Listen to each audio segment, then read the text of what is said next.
Advent is a season of waiting. It is a season of anticipation. It is a season that acknowledges that something is still missing. Advent is a promise that God still shows up. I don't know about you, but I don't like to waste time. Nothing frustrates me more than wasting time at a red light. Even though I know the light will eventually turn green, I cannot help but agonize over the seconds I can see counting down on the adjacent crosswalk signal. 3, 2, 1, yellow light, red light, green light in my direction finally. It is a dance of anticipation.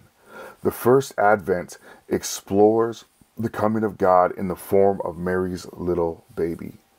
There are all these characters in the story. You have a supporting cast of angels and shepherds and magi and prophets, along with the main cast of Jesus, Mary, and Joseph. It's a divine dance. All these characters moving back and forth, telling this story that is all about God showing up. You also have Emperor Palpatine level villains in the form of King Herod, who kills all of the baby boys in Bethlehem in light of trying to snuff out the hope that is Jesus. Normally we explore Advent through the lens, though, of hope, peace, joy, and love. These are the traditional 4 Sundays that lead us to Christmas. But in researching this year for Advent, we stumbled upon another tradition within the church that explores Advent through the lens of the supporting cast of the story. So this week, we are going to explore the idea of Advent through the lens of the Magi. What do the Magi tell us about waiting for God to show up? But I think before we can answer that question, we have to ask another question first. Who are the Magi? The word Magi is a transliteration of the Greek word magos,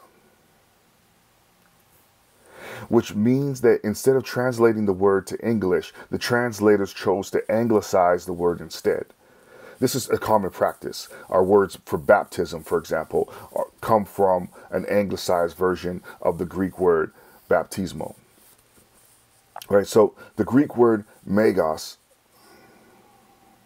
is where we get the word magician and magic from. The literal definition of magos is magician. The Magi in this story are royal court magicians from the Parthian Empire, which stands to the east of the Roman Empire. And the Roman Empire is the ruling empire during the time of Jesus' birth. The Parthian Empire rose from the remnants of the Persian Empire.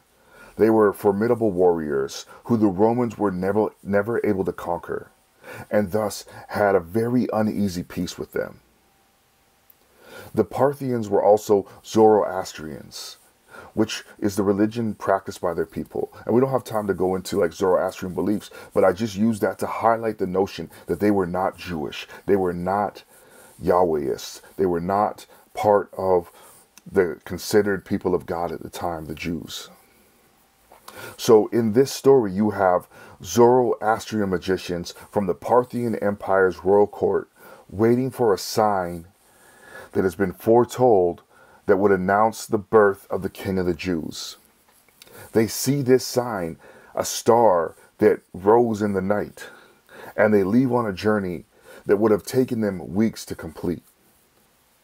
They are eventually led to a humble dwelling in the town of Bethlehem, which the original readers would automatically connect with the birth of another Jewish king, David, who was also born in Bethlehem, who was also part of the Davidic covenant, which was that there was always going to be somebody from the line of David on the throne in Jerusalem.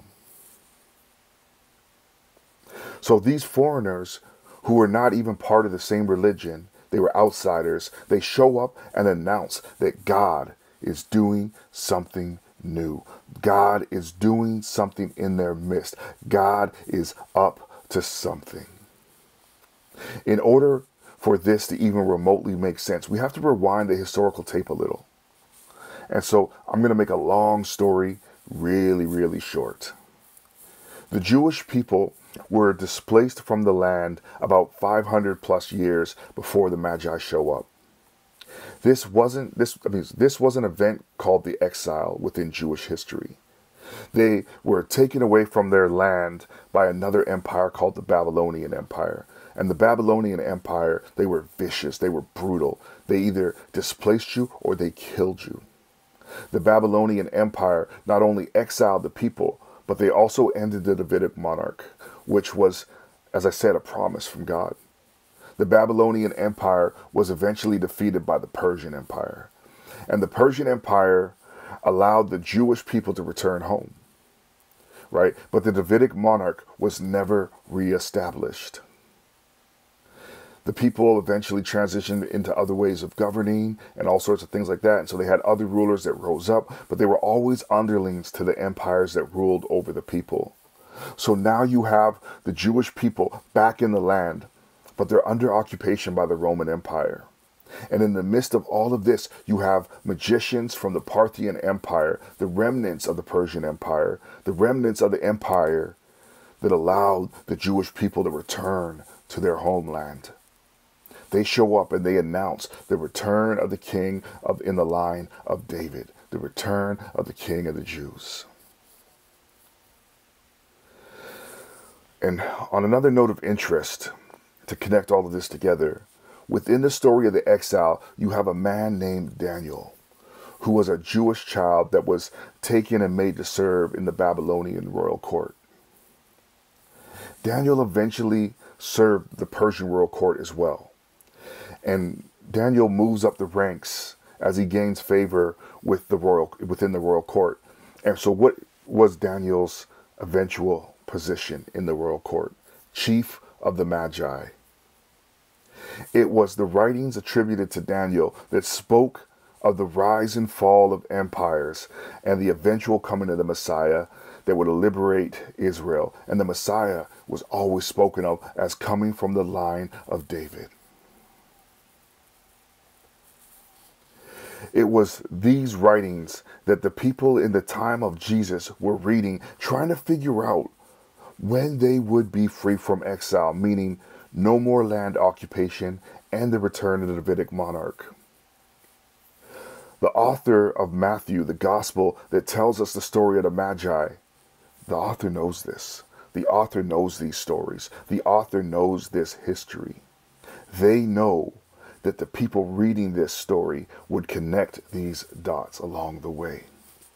The simple mention of the Magi announcing the return of the king would have made the original audience giddy with anticipation. The dance of waiting is beginning. We are seeing the climax of this dance in this story, right? That's how the people would have taken it. But from the onset of the story, it doesn't really go the way the people would expect. The people who know who Jesus really is in this story come from outside the people. It is outsiders who are able to see inside the story, inside the people, to see what is actually going on. And it is these outsiders that bring the good news that the return of the king is upon them. So that brings us back to the original question. What do the Magi tell us about waiting for God to show up? I think one of the primary things that it tells us is that God is constantly showing up. God constantly shows up, announced by those we would never expect. And that in the unexpected, there's connections that until we look back, until we connect the dots, we don't even see what is happening. And that God has gone before, creating a path, creating a way. And it's these outsiders, these unexpected people who announce it, who see it before anybody else does. And if we're not paying attention, we will miss it. So this Christmas, this Advent season, as we wait on the arrival of God again, Let us keep our eyes open and our ears attuned to the unexpected. Let us ask the question, how will my God show up today, and who will announce it? And then let us be open to hear and see the answer in the unexpected.